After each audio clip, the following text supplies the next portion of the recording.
Richardson takes it all! A goal from the heavens for Kieran Richardson! Really, he could be in here, he's all alone, and he's gone! Sensation at Wembley from Sunderland! McGeady!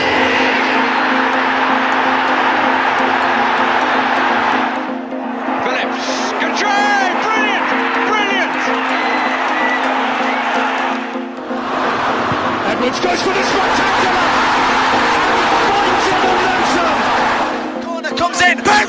Yes! Oh, it's about Boom! His cross is a cracker for Quinn! He's done it! He has done it!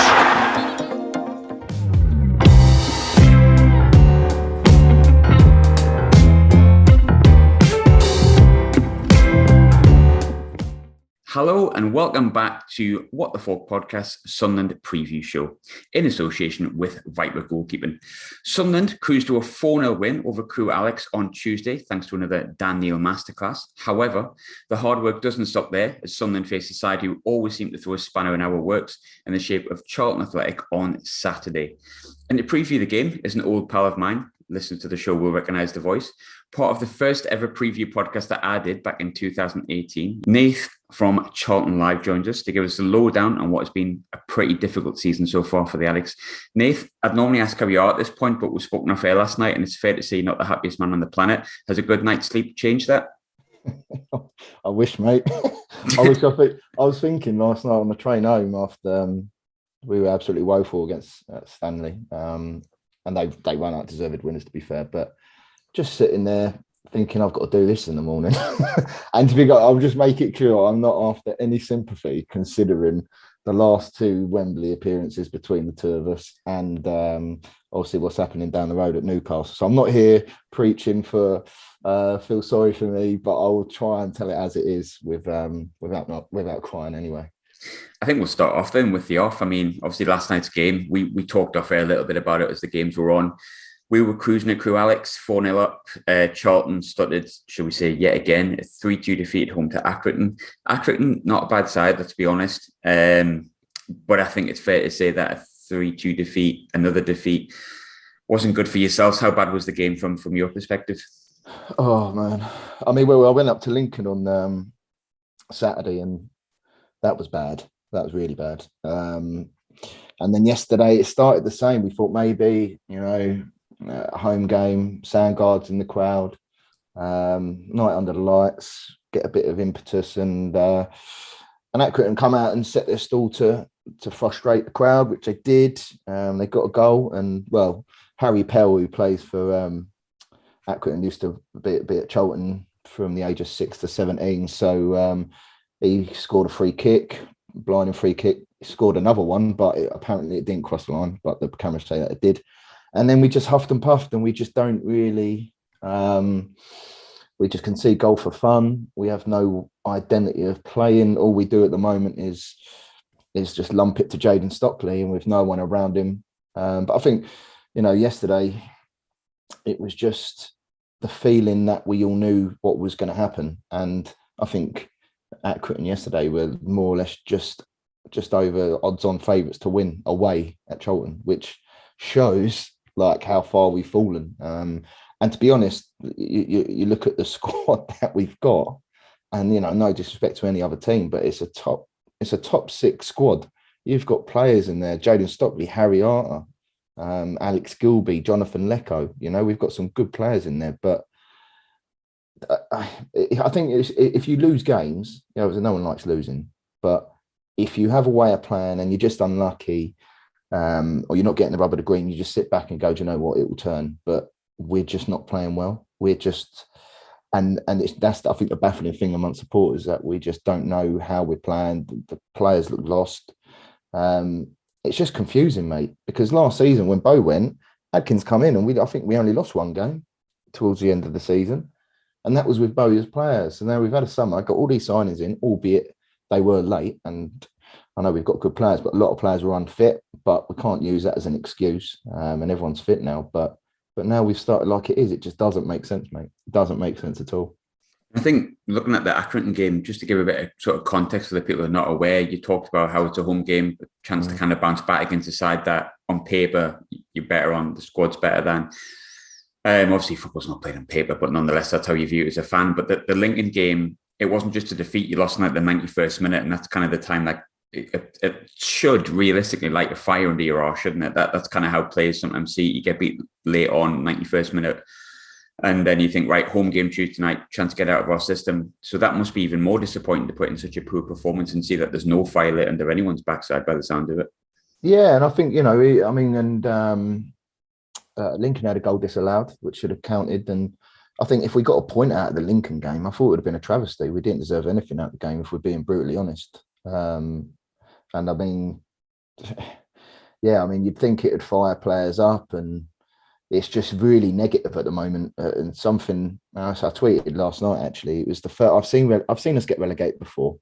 And we've been rubbish before. But I think yesterday, for the first time, is the first time I've actually been embarrassed. And it was just, do you know what? Like, I know people say, are they trying? And I'm not, we had a little flurry in the second half last night, probably because they got a bit of a rollicking at half time, but it just looks so lackluster. We look second best at everything, but we don't really we just look really open. And I mean, it's clear to see like the amount of goals we're shipping in, that we're too open, and it just seems like they don't know what they're doing, like no one.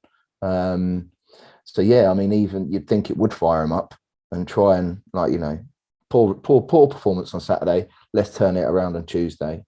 Because I mean, let's be honest, before the Lincoln game, we looked at Lincoln away, Stanley at home, and Sunderland away.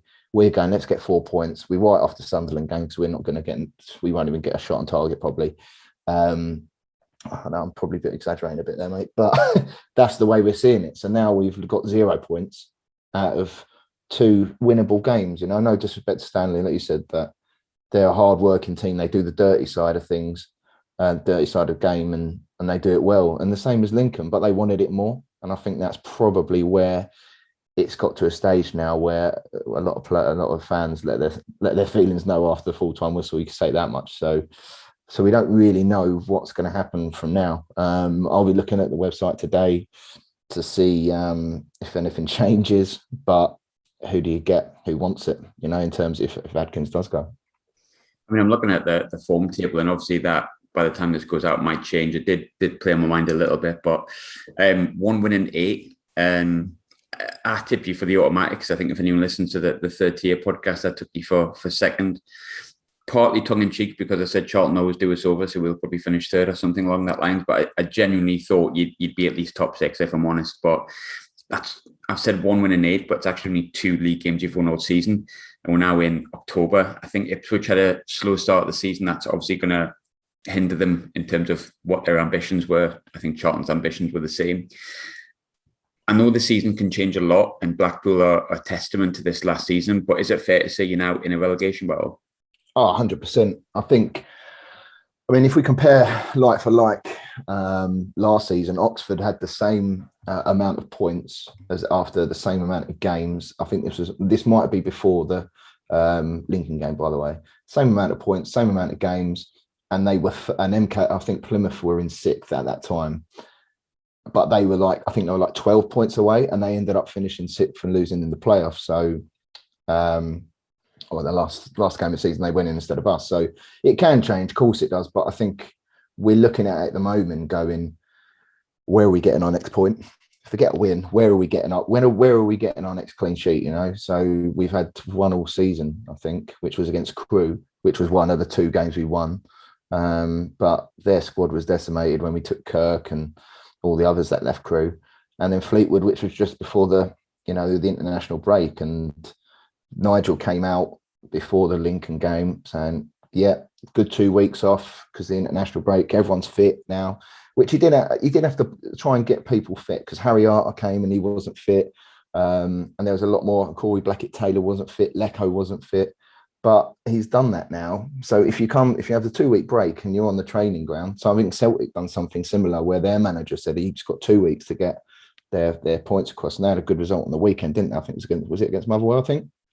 So we've done that. So we've done that, and then we've come back and been even worse. So we've just gone backwards. So it's playoffs is no, but all by a miracle. Like we know, everything can happen in football, but it is a relegation fight, especially that we're 4 points off Fleetwood and they've got a game in hand. So yeah, sad to say in October that Charlton are in a relegation fight to not go into League Two, which is I never thought I'd hear, but it is what it is. And we just got to go to Saturday and I think we'll just park the bus and just cross our fingers and toes. I think we'll come on to it, and obviously this might change by the time the podcast comes out, because obviously if anyone's checking Chatlton Athletic on Google and then clicking on the news tab, you'll see that words such as Nigel Adkins on the brink. How can Nigel Adkins win back the faith of the Charlton fans? Is it gone? Is the kind of thing that's been said. I think Adkins on paper, especially last season when he was appointed, he's a very positive guy. We've all seen the videos, and I think me, if I'm honest with you, I quite enjoy them. But like, he's not managing my football club. He seems a positive chap. He's had promotions before. Yes, when he's got in the Championship, he sometimes struggled a little bit, but he's kind of like a more attractive version of Phil Parkinson, I suppose. Has had a couple of promotions out of League One and with a good squad. It seemed to make sense. Obviously, alongside the chairman and stuff as well, which we'll come on to. But obviously, he might be gone by the time it comes to the weekend. But is that a consensus within Charlton fans that they want him to go? Because it seems like, if I'm honest with you, from the reaction I've seen of your fans to last night's result, it's gone from anger to apathy, which is always a problem. Yeah, and I think the majority of the fans is, that no one wants him to fail. Like, everyone knows he's a nice guy. Everyone knows that he is trying to do the right thing. But at the end of the day, for you to come in and have that squad, like, listen, if we had like no squad and it was full of youth players, similar to what happened to Bolton, then you could sort of somewhat understand it. But it's the players that we've got, and it's our lowest position in the history since 1905, whenever we were formed. The nice guy thing is great, and everyone wants him to do. And John Coleman come out and said yesterday after the game for Stanley, saying, it's not nice to see because he's one of the nice guys in football. No one's debating that. No one's not saying he isn't. But at the end of the day, results are the ones that you see. They're the league table is where what you see every week. And judging by the response yesterday and on the forums, I've not seen one person in support of him staying. So, and if he doesn't go today, the only person that probably does want him to stay is for Thomas Sandgaard. But I think that's more of a stubbornness and a realization that he's just forked out a lot of money for a lot of players, and then is he going to pay someone off 3 months into a season or whatever? So, but I would say, the majority of fans, I think the relationship between the fans and Nigel now is unfortunately irreparable, I think. When did it sort of snap? Was it last night, or has it been sort of coming? Yeah, it's been. I mean, to be fair, we obviously had a poor start, but everyone sort of gave him the benefit of the doubt in terms of the fitness of players and stuff. But I think the turning point was the 4-1 home defeat at Bolton, where we literally just capitulated. And don't get me wrong, Bolton played well, but we look unfit, and we just went to pot basically. I mean, we scraped a draw against Pompey at home. And there's other results in there, but like I was saying, the Crew game, it just papered over the cracks a little bit, so gave us that little false sense of optimism. But yeah, I think the Bolton game was probably when you first started hearing the rumblings. You had a few fans that wasn't really happy with his appointment in the first place, saying he's been out of the game too long, etc., etc. But the majority, I would say, is like, listen, he's here now.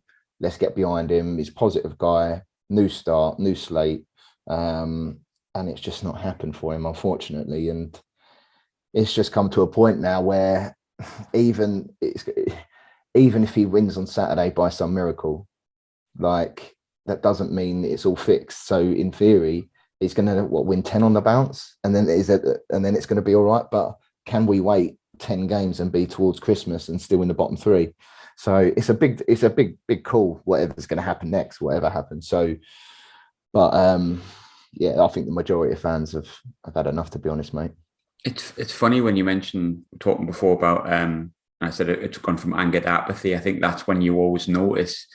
For me, that's when a manager goes. I remember under David Moyes, it was like we were pissed off for a while, and then it just got apathetic.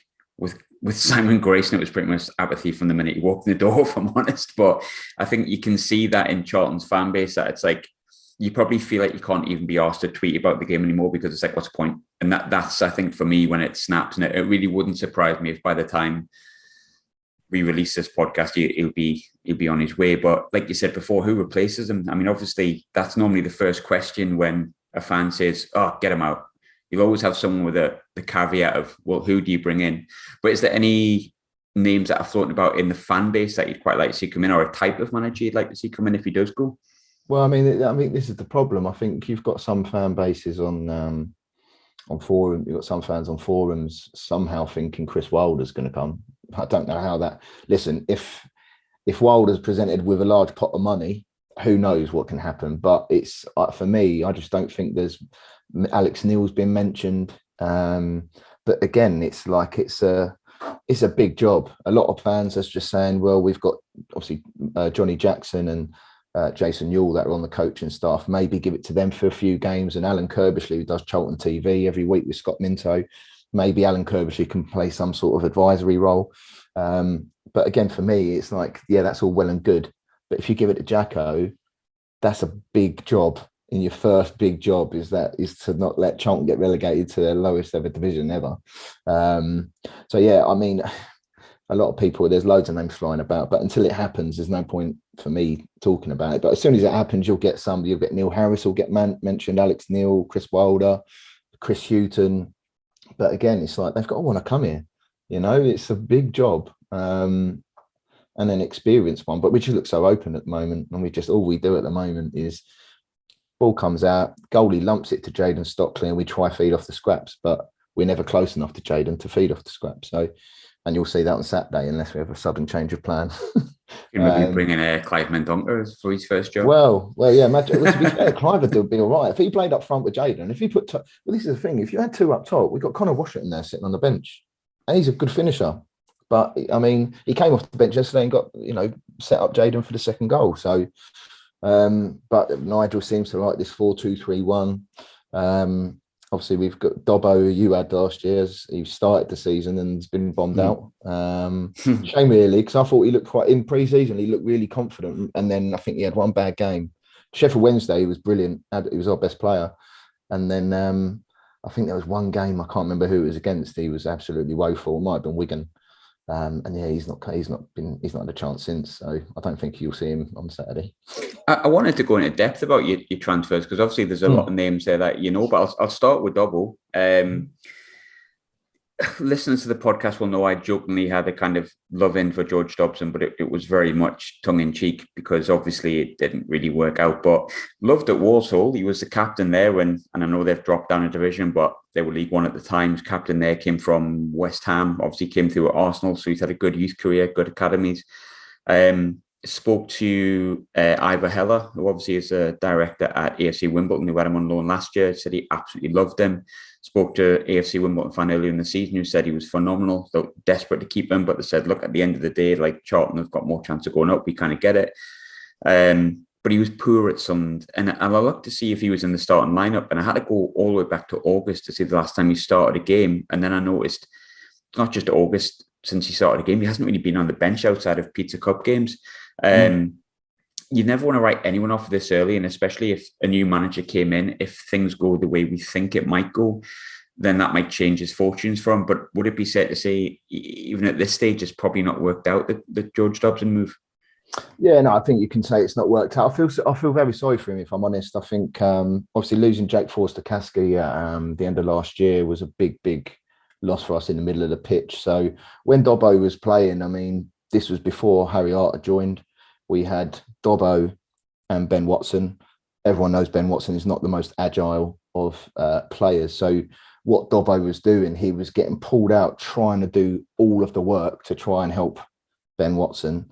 And then also you've got Albie Morgan, who's more of an attacking player, but he's not a 10. He's not a deep line player, because his defensive positioning isn't great. So if he ever played with Morgan there, again, Morgan's positioning isn't great. So Dobbo's also doing the work for that. So he kept getting caught out of position a lot, Dobbo. So I don't know. Maybe if something does change, I still think he can play in this division. I really do. But I think he's going to have someone with him. I mean, in my opinion, could you get Harry Arter and Dobbo in the same team? I think you could, if you could push Alex Gilbey up a little bit.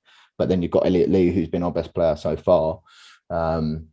So yeah, I feel sorry for him. But yeah, you can't really hide the fact that it hasn't worked out for him yet. But I don't think it's the end of the road for him just yet. It does feel like a sad situation in a sense, because I mean, as much as Sunderland and Charlton have history, it's not a negative history. Maybe results-wise it is for us, but I think in general we've always got on. I remember that coming back from the Charlton game, obviously the playoff a couple of seasons ago, and we were chatting on that hasn't been the case with Portsmouth when we had them in the checker trade, which was a far less important game. So I think there's kind of a mutual respect between Sunderland and Charlton in a way. But last time we spoke, you weren't in great form, but you were in 8th. You had a new owner. You had half a chance at a playoff spot.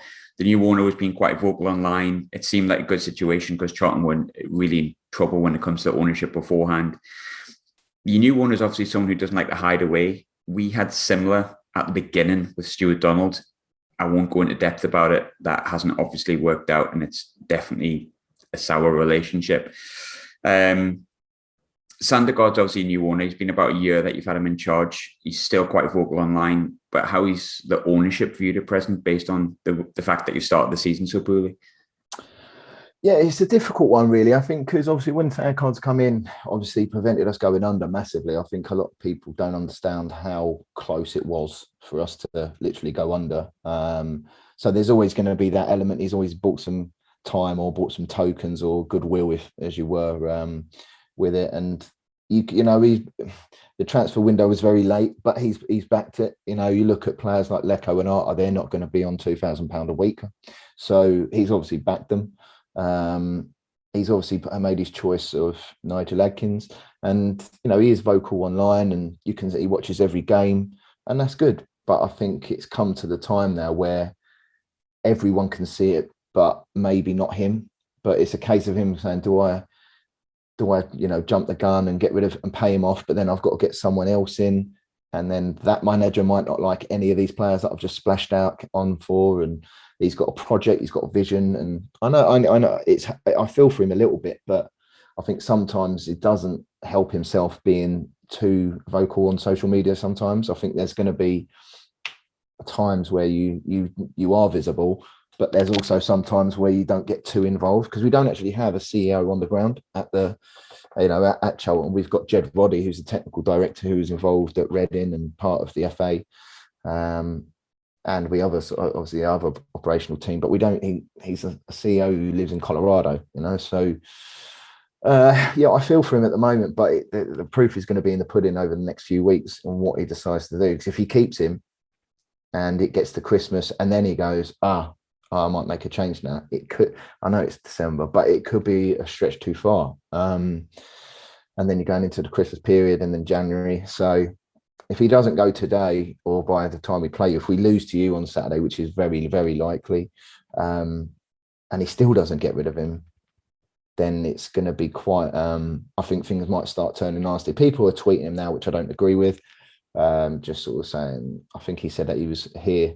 So when he tweeted saying he was going to be at the game last night, I think there was 100 odd replies to him, more or less 90% of them about Adkins. So I think it swings and roundabouts. But I mean, as a person, his heart's in the right place. He has a vision. He's ambitious. But I think the problem that he did last year, at the end when we beat Hull and we just missed that playoffs, he came out and said, "Don't worry." This isn't a quote, but along the lines of, "Don't worry, we're going to blow the league out the water."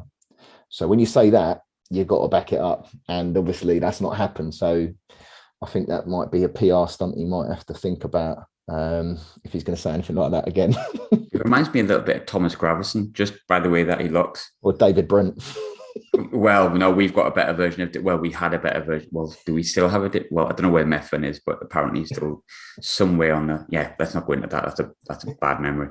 Things are good at the moment. Let's stick with the positive. You touched before on players that you brought in. I touched on before about players that you brought in. Just off the top of my head here, players that obviously people would be aware of. Jayden Stockley, good signing. Sean Clare, good signing. Chris Gunter, vastly experienced. Sam Lavelle, maybe not known to some people, but obviously he's had a good career elsewhere, and he's probably a good standard League One. Papa Soiree, Charlie Kirk, linked to Sunderland in the summer as well. Craig McGillivray, obviously people will know him. I think a lot of people were frustrated Sunderland didn't sign him. Obviously we've brought in Hoffman, but at the time people wanted number one. He was free, probably the best one available at this level. All really good quality League One players, and I've probably missed out 3 or 4 that you brought in as well. Rather than go through each one individually, which ones have worked out? Which ones have actually worked? Oh, wow. To be fair, I mean, Craig McGillivray yesterday probably had one of his poorest games for us yesterday, but before yesterday, he's been one of our better players. Without him, we would have shipped a lot more goals in. There's some pros and cons with him, like there is with every player, but I think he's worked all right. I like Lavelle. I do like Sam Lavelle, but I just think he needs someone experienced next to him because he stepped up from League Two, so he's still transitioning as well. And Lecco's been great for us. He sort of, when we had him, when Bowie was here, and then Bowie let him come to us on loan, he's worked out right. And Corey Blackett-Taylor for me is the surprise one. So we got him on a free. I think he left Tranmere. He was good against us last year in the Papa John's Trophy. For people who might not remember the name, he was the winger on the left-hand side up against Max Power would have been at right back, I think. But he is tricky, isn't he? He's direct. Yeah, he's very powerful. And I thought, he's not really going to be in the team. But Charlie Kirk's been very poor since he came in. The thing is with Kirk, I think he's got a bit of time because on deadline day, we were due to sign him, and then his dad passed away, literally on the day. So there was touch and go whether it was going to happen. It did happen. So he's a young kid still. His dad's just passed away, moving to London. That's tough. So I don't know. Yeah, it might be that he's struggling a little bit. But for Saturday, it was probably one of the worst performances from a professional footballer I've ever seen, which is saying something. And he wasn't in the squad yesterday.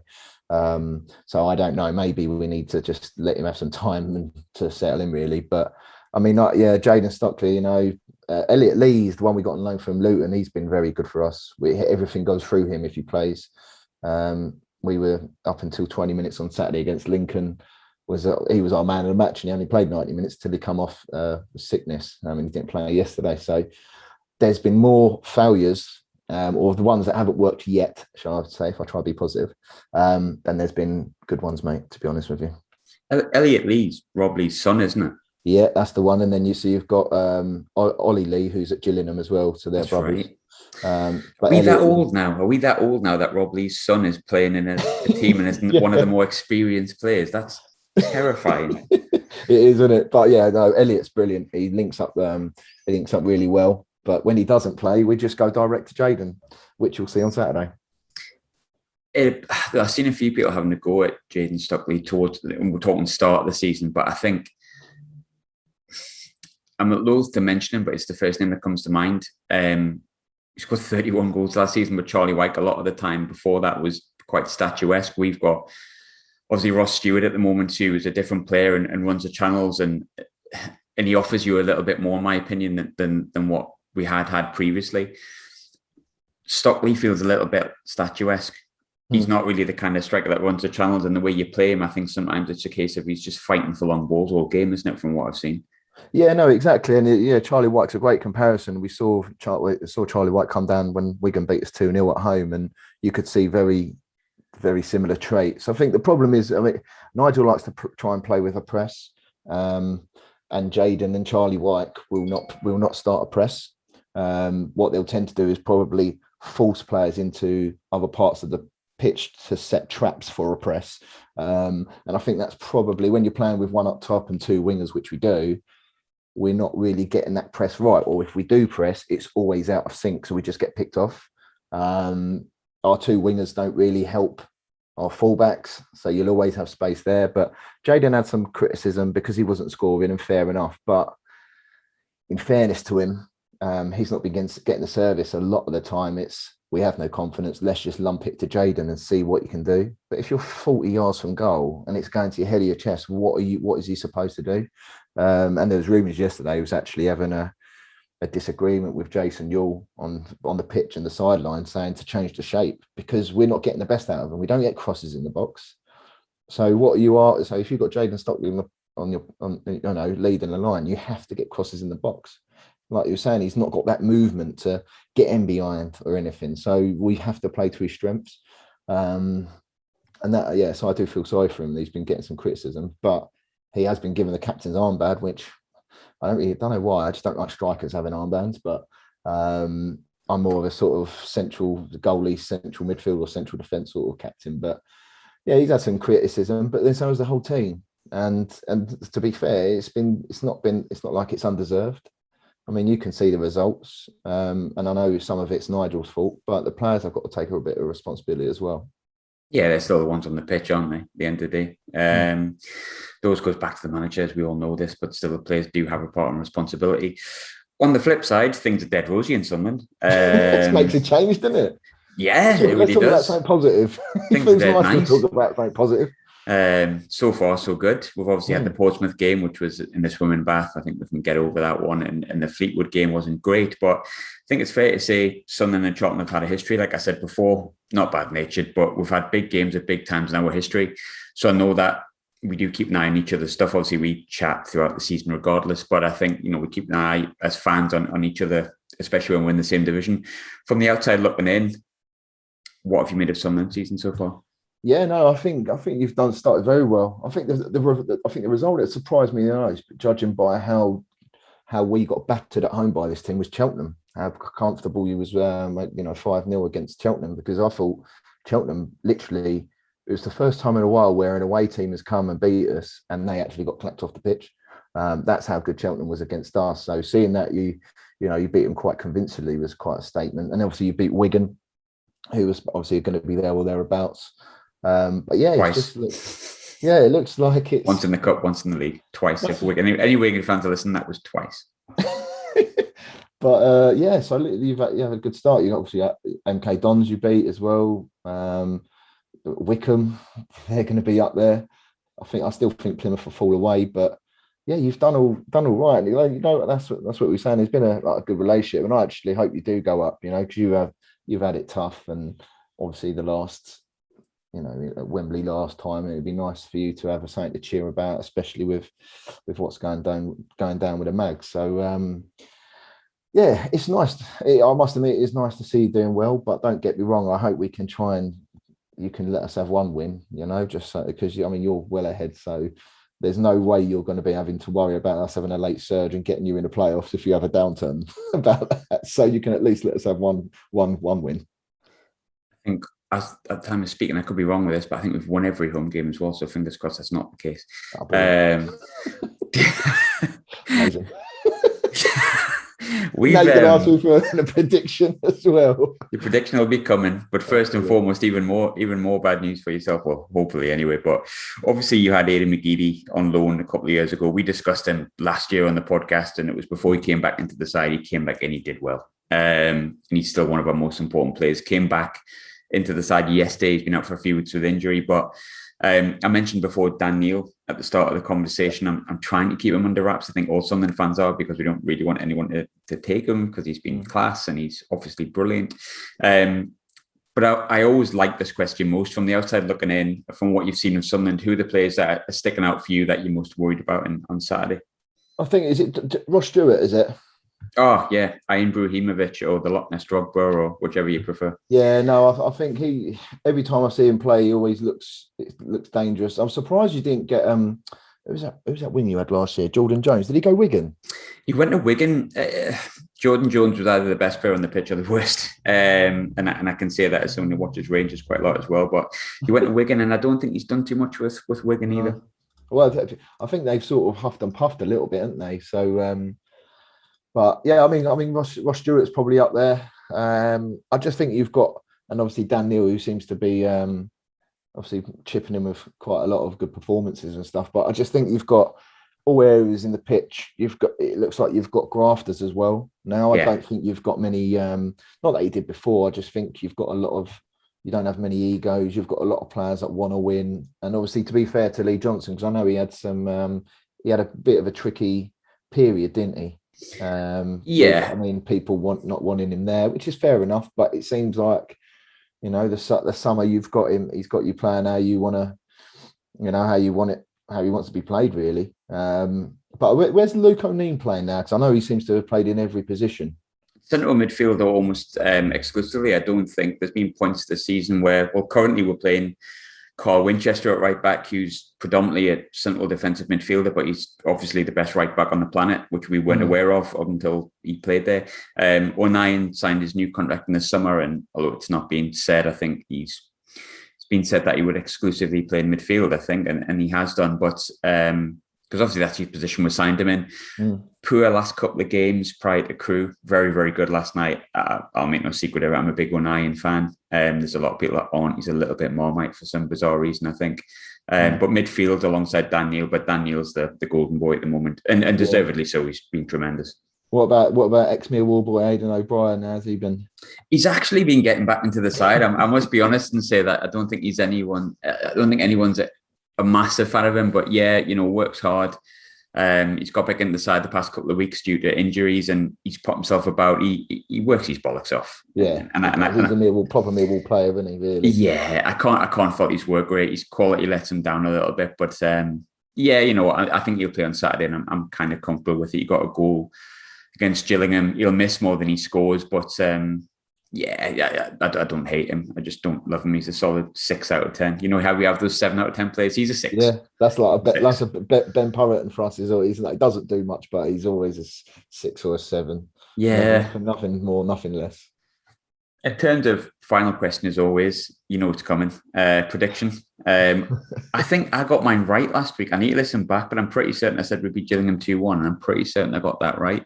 I know my guest got that right.